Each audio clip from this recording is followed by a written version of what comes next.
کہ آج تک مہکتے ہیں راستے مدینہ،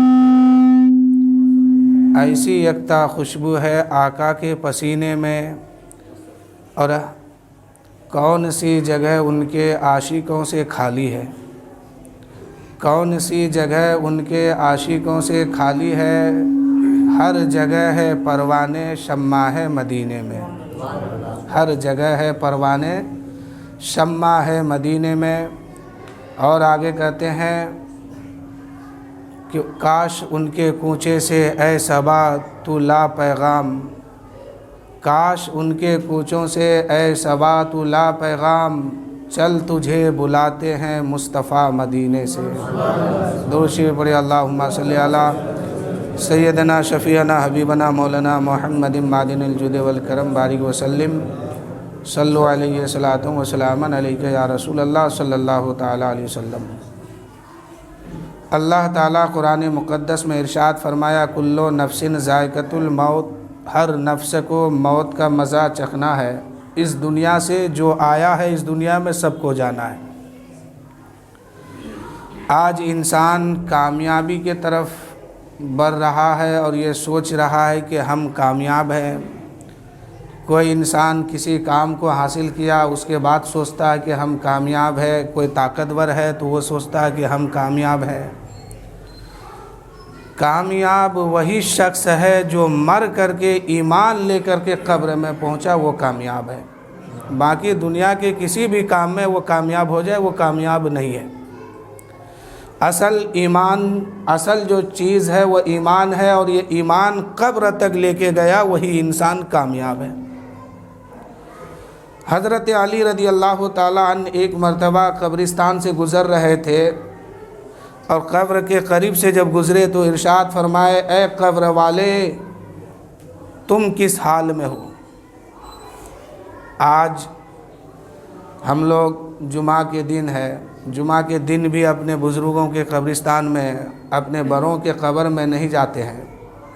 وہاں جانا چاہیے، وہاں ایک ٹوٹی پھوٹی قبر کو دیکھیے، وہاں کے ٹوٹی ہوئے ہڈیوں کو دیکھیے، وہاں کے مٹے ہوئے قبر کے نشانات کو دیکھیے، اور وہاں کے خیالات کو بسائیے کہ ایک دن ہم کو بھی آ کے سونا ہے۔ کسی نے کہا تھا کہ لوگ جنازے میں کاندھا دے کے جاتے ہیں اور کہتے ہیں کہ فلاں کو ہم قبرستان میں دفن کر کے آ رہے ہیں، فلاں کو ہم قبرستان میں دفن کر کے آ رہے ہیں۔ نہیں، بلکہ وہ مردہ آپ کا ہاتھ پکڑا ہے اور آپ کو قبرستان لے کے گیا اور کہا کہ دیکھ میں یہاں آیا ہوں، تم کو بھی آنا ہوگا۔ یہ خیال ہوتا ہے نا کہ ہم فلاں کو گئے دفن کر کے آئے، جنازے لے کے گئے، کاندھا دیے، دفن کر کے، نہیں، بلکہ وہ مردہ کہہ رہا ہے کہ تم مجھے لے کے نہیں آئے ہو بلکہ میں تجھے لے کے آیا ہوں تمہاری حقیقت دکھانے کے لیے۔ حضرت علی رضی اللہ تعالیٰ عنہ ایک قبر کے قریب سے گزرتے ہیں، ارشاد فرماتے ہیں، اے قبر والو کیا حال ہے تمہارا؟ اندر سے آواز آتی ہے، اے علی تم مجھ سے بعد میں پوچھنا، پہلے یہ بتاؤ کہ ہم جس کو چھوڑ کے آئے وہ کس حال میں ہے۔ انسان کے ساتھ، انسان جو موت سے ڈرتا ہے، وہ تین خصلت ہے ان کے اندر۔ ایک تو وہ کہ زندگی بھر کمایا، گھر کو سنبھالا، گھر کو سجایا، اس کو وہ چھوڑ رہا ہے موت کے گھڑی میں۔ یہ خیال ان کو ستا رہی ہے کہ ہم جس کو سنوارے ہیں وہ ہم سے چھوٹ رہا ہے۔ دوسرا یہ کہ اپنی بیوی کو وہ چھوڑ کے جا رہا ہے۔ تیسرا یہ کہ ہم قبر میں جائیں گے تو میرے ساتھ کیا حال ہوگا۔ یہ موت کی گھڑی کی حال ہے۔ جب انسان موت کے بستر میں سوتا ہے، ان کو فرشتہ ہی فرشتہ نظر آتے ہیں، اور تمام فرشتے آتے ہیں، کوئی پانی کا ہے، کوئی زندگی والا ہے، کوئی کیا ہے، کوئی دانہ لے کے آنے والے ہیں، سب فرشتے آتے ہیں اور آ کے کہتے ہیں، اے شخص میں پوری دنیا میں گھوما، روئے زمین پر تمہارے لیے ایک دانہ نہیں ہے۔ میرے دوستو ذرا دیکھو، اتنی بڑی دنیا ہے، دانوں کی کمی نہیں ہے، لیکن جو مرنے والا ہے اس کے لیے کوئی دانہ اب دنیا میں موجود نہیں ہے۔ فرشتے آ کے بتا رہے ہیں اسے، اور اسے دکھائی بھی دیتا ہے، موت کے بستر پر ہے، آخری ہکسی لے رہا ہے، جاکنی کے عالم میں ہے۔ کھانا پہنچانے والے، رزق پہنچانے والے فرشتے آتے ہیں، کہتے ہیں، اے شخص میں پوری دنیا دیکھا ہے، پورے روئے زمین دیکھ لیا، تیرے لیے کوئی دانہ موجود نہیں ہے، اب تمہیں یہاں سے کوئی کھانا پینا نہیں ملے گا۔ تب تک پانی والے فرشتے آتے ہیں، وہ کہتے ہیں کہ میں نے پورے زمین کو دیکھ لیا، تیرے حصے کا پانی اس زمین پر اب موجود نہیں ہے۔ تب تک ایک فرشتہ اور آتے ہیں، کہتے ہیں کہ میں نے تمہاری عمر دیکھ لی ہے، اب تمہیں یہاں زندگی نہیں ملے گی، ختم ہو گئی۔ تب تک کوئی اور آتا ہے، کہتا ہے میں نے دیکھا ہے کہ تیرے نام اعمال میں اب یہاں سانس بند ہونے والی ہے، ایک بھی سانس تم کو نہیں لینے دیا جائے گا۔ اس وقت مرنے والے کو فرشتے ہی فرشتے دکھائی دیتے ہیں۔ تو حضرت علی کہتے ہیں اے شخص، اے قبر والو، بتاؤ تمہارے ساتھ کیا معاملہ ہوا۔ مرتے وقت انسانوں کو تین بات کی فکر ہوتی ہے، ایک تو وہ کہ اس نے گھر بنایا، اس کو چھوڑنے کی غم اس کے اندر ہے، بیوی بچے چھوٹ رہے ہیں، اور تیسرا یہ کہ ہم قبر میں جائیں گے، کیا حال ہوگا میرا، وہاں کون بچانے آئے گا۔ یہ تین باتیں ان کو ستا رہی ہے۔ حضرت علی کہتے ہیں میں تمہیں بعد میں بتاؤں گا، پہلے تو بتا کہ تیرے ساتھ کیا سلوک ہوا۔ قبر سے آواز آتی ہے، حضرت علی روایت کرتے ہیں، قبر سے آواز آتی ہے اے علی کیا پوچھتے ہو، دنیا میں عیش و آرام کی زندگی میں نے گزاری ہے، دنیا تو اس طرح گزاری ہے کہ میرے جسم میں کبھی کانٹا تک نہیں چبھا ہے، میرے پیر میں بھی ایک کانٹا نہیں چبھا ہے، بڑی عیش کی زندگی دنیا میں گزاری ہے۔ لیکن اے علی کیا بتاؤں، جب قبر کی دنیا میں آیا ہوں اور یہاں آ کے لیٹا ہوں، آخری رات آئی ہے، پہلی رات قبر کی آئی ہے، اس رات میں قبر نے جب دبانا شروع کیا ہے، ایک ہی جھٹکا نے قبر دیا ہے، قبر میں ایک ہی جھٹکا آیا ہے، ایسا لگا کہ پہلے ہی جھٹکا میں دنیا کی ساری لذتیں ہمارے لیے ختم ہو گئی ہے، دنیا کی سارے عیش و آرام جو ہے، ساری لذت، ساری خوشیاں، ساری لذتیں تباہ و برباد ہو کے رہ گئی ہے۔ تو میرے دوستو پہلی جھٹکا ہے، وہ پہلی رات ہے، پہلا قبر کا جھٹکا ہے۔ علی کہتے ہیں کہ وہاں سے آواز آئی کہ دنیا کی سارے عیش و آرام ایک ہی جھٹکا میں ختم ہو گیا ہے۔ اب قبر سے آواز آتی ہے، یہ بتاؤ ہم نے دنیا چھوڑ کے آیا تھا، وہ لوگ کیسے ہیں جس کو ہم چھوڑ کے آئے ہیں، ہمارے دوست کیسے ہیں، ہمارے بیوی بچے کیسے ہیں۔ حضرت علی کہتے ہیں کہ تم ان کے بارے میں پوچھتے ہو، جب تم وہاں سے اس دنیا سے چلے گیا ہے، اس دنیا سے قبر کی دنیا میں آ کے سویا ہے، اس وقت تمہاری بیوی جو ہے دوسرا شوہر کر لیا ہے۔ اب تم پوچھتے ہو کیا، دوسرا سوال کرتے ہیں کہ یہ بتاؤ ہم جو دوستوں کو چھوڑ کے آئے تھے، احباب کو چھوڑ کے آئے تھے، وہ کس حال میں ہے۔ حضرت علی کہتے ہیں تم نے جس ساتھی کو چھوڑ کے آیا تھا، تم قبر کی دنیا میں آ کے سوئے ہو، انہوں نے اپنے زندگی میں ساتھی کسی دوسرے کو بنا لیا ہے، ساتھی اپنا کسی دوسرے کو سمجھ لیا ہے، اپنے احباب کسی دوسروں کو بنا لیا ہے، اس لیے اب تمہارے آنے کی کمی ان کے اندر نہیں ہے، وہ تمہارے نام تک کو محسوس نہیں کرتے ہیں۔ اتنے میں قبر سے آواز آتی ہے، یہ بتا کہ ہم نے گھر چھوڑ کے آیا تھا، اس گھر کا کیا ہوا۔ علی کہتے ہیں اے شخص، تم مجھ سے گھر کے بارے میں پوچھتے ہو، جس گھر کو تو نے سوارا تھا، سجایا تھا، تیرے مرنے کے بعد تیرے بچوں نے اس کو بٹورا کر لیا ہے، گھر کو بانٹتے وقت تیرے بچوں نے لٹھی ڈنڈا سب چلا دیا ہے، خون و خرابہ کر دیا ہے۔ جس گھر کو تم نے اتنی محنت سے سجایا ہے، اس گھر کو تیرے ہی اولاد نے اس گھر کو ٹکڑا ٹکڑا میں بدل دیا ہے، تم اس گھر کے بارے میں پوچھتے ہو۔ تو میرے دوستو وہاں جانے کے بعد وہاں دنیا کی دولت کام نہیں آئے گی، دنیا کی محبت کام نہیں آئے گی، دنیا کی شہرت کام نہیں آئے گی۔ اس شخص نے کہا تھا، قبر سے آواز آئی تھی، اے علی میں دنیا میں بہت شہرت کمایا تھا، بہت عزت تھی میری، بہت دولت تھی میری، لیکن میں دنیا میں قبر کی دنیا میں جب آیا ہوں تو یہاں کیا دیکھتا ہوں کہ دنیا کی دولت کام نہیں آ رہی ہے، مدینے والے مصطفیٰ کی محبت کام آ رہی ہے۔ یہاں دنیا کا سکہ نہیں چلتا ہے، مدینے والے مصطفیٰ کی محبت کا سکہ چلتا ہے۔ اس لیے میرے دوستو اپنا رشتہ جو ہے مدینے والے سے اس طرح جوڑ لیجئے کہ ہم جب قبر میں جائیں، آپ جب قبر میں جائیں تو قبر کی ہیبت آپ کو نہ ستائے۔ کون سی جگہ ان کے عاشقوں سے خالی ہے، ہر جگہ ہے پروانہ، شمع ہے مدینے میں۔ تو میرے دوستو آپ اپنے چھوٹے چھوٹے بچوں کو قرآن پاک کی تعلیم دیجئے، اگر وہ نہیں سمجھ پاتے چند آیتیں ان کو سکھا دیجئے، بسم اللہ الرحمن الرحیم کا ذکر ان کو کرنا سکھا دیجئے۔ اور جب آپ گھر آتے ہیں، رات کو بیٹھتے ہیں، اپنی بیوی سے بات کیجئے کہ دیکھو زندگی یہ ہے، میں پردیس میں رہتا ہوں، کبھی ادھر کبھی ادھر، یہ زندگی اور موت کب آ جائے کہنا مشکل ہے،